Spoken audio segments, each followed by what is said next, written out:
सरकार ठारू किए बाहाना करुच्ची आपण माने जानि पारुनांती मिछ प्रतारणा भरोसाहीनता एवं ठकिबार प्रवृत्ति ने सरकार गत गवर्नमेंट को आमको किसी दरमा बढ़े ये गवर्नमेंट छटे चल गोटे कुचित व्यवस्था आमको छंदी आड़े आम मांस रक्त मांस को झुणी झुणी खाऊँ आउटसोर्सिंग एजेंसी सरकार निजर हक और न्याय दाबी कि राजरास्ता आसुच्च आउटसोर्सिंग कर्मचारी मैंने आप सीधासल चित्र देखते कि खरा उदुदिया खरारे छता धरिकी हजार हजार संख्यक कर्मचारी मैंने बस सीधासल आलोचना कर सभापति सहित सर ये जो आंदोलन कर ये बहानाबाजी बोली सरकार कहले सरकार सरकार ठारू किए बाहाना करुच्ची आपण माने जानि पारुनांती मिछ प्रतारणा भरोसाहीनता एवं ठकिबार प्रवृत्ति ने सरकार ठक पूरा ठक मिछ कही कही क्षमता को आई आमे ओडिशार नागरिक नुह आमे काम करूनु आमे सरकार दिन 12 घंटा बदले 24 घंटा काम करुचु दिन राति एक करी आम कथा शुणिबेनी सब सुविधा दि जाउची कौन सुविधा दि जाउची 12 घंटा परिश्रम करी हाथ टेका 11,000 दरमा पाइबे उच्च शिक्षित युवक आमको दि जाइए परिश्रम कथा कथा कि छटई गत गवर्नमेंट को आमको किसी दरमा बढ़े ये गवर्नमेंट छटई चल कथा कहला आमको आपण तो सरकार परिवर्तन करथिले जे नूतन सरकार आसिले बीजेपी सरकार आसिले आपनकर गवर्नमेंट हे जियो बोली किंतु हेइला नाही तार परिणाम भोगुछु मिछ कथारे प्रभावित है तथापि आमे भरोसा करुछु काले सरकार चैतन्य उदय हम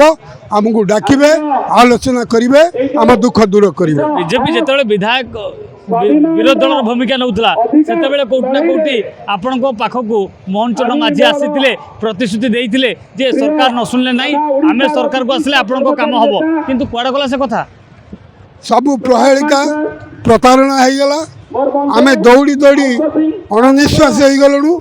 बड़ दुखर सहित जानी ना से गवर्नमेंट रे 400 लोक छटे होते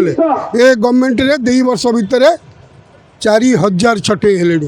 केड़े दुखदायी कथा कुआड़ी जीवे बंचे केमिति खाइबे कौन परिणत बयस बयस परिक्रम सरीगला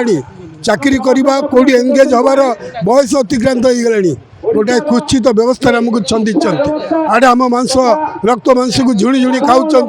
आउटसोर्सिंग एजेंसी सरकार पंचायत निर्वाचन में प्रतिफलित हम कि ना पंचायत इलेक्शन प्रतिफलित हम जो मैंने असंतुष्ट रे से असंतुष्ट होन्न पंथा देखिए ना आम भावुचे से जिनसा जे आमको मन आमर भरोसा अच्छी आम मना करूँ आम करेंगे निश्चित आमर आशा अच्छी जेकोसी सरकार गवर्नमेंट जी रुहति से लेट करते किंतु करेंगे आमर एपर्यंत भी आशा अच्छी आम आशा हरइनु आम स्ट्राइक करने आसबार मूल कारण है आगु को बहुत आमर जो मास मास प्रति मसरे पिला जो छटे आम अपेक्षा करते सरकार जो आमर 2025 मार्च रे होता आमर भरोसा था आम अपेक्षा करते कि जो छटे जोरदार कर बहुत जल्दी आम स्ट्राइक को ओह्लैलु आपन को टंका 15,000 मिलूँ मासिक दरमा आपण देखु तेल दरदाम और गैस सबू रेट बढ़ला ता भितर आपण खाप खुआई चल पार्छ तो नहीं आम तो निश्चिंत आम खाप खुआई चल पारूनी कारण देखु आपणकर ये लागू हो 8 पे कमिशन लागू होगा सबू जिनस घर भड़ा ठू आरंभ कर नीति व्यवहार्य जिनस सब बढ़ीज किंतु आम करूँ कौन आम तो सही सालारी पढ़ीचु 10-15 हजार आम चलू कौन पिला पढ़ेबू कौन सरकार शुणिबे आपण कथा आमे भाबुछु निश्चिंत शुणिबे देखुले आज भी आउटसोर्सिंग कर्मचारी माने आंदोलन कर निजर हक और न्याय दाबी ये लड़ाई जारी रही तेज आगामी दिन में सरकार शुणिबे बोली आशा रखा जाइए अन्यपटे देखा पूर्व गवर्नमेंट अर्थात नवीन पट्टनायक सरकार समय 400 लोक छटे होता बेले बर्तमान 2 वर्ष भितर नूतन सरकार कोटना कोटी 4,000 लोक कर्मकर्ता को छटई कर अर्थात बर्तमान बड़ प्रश्न आज सृष्टि होती जो मन को छटई कर किसी कारण थी कहीं छटई कर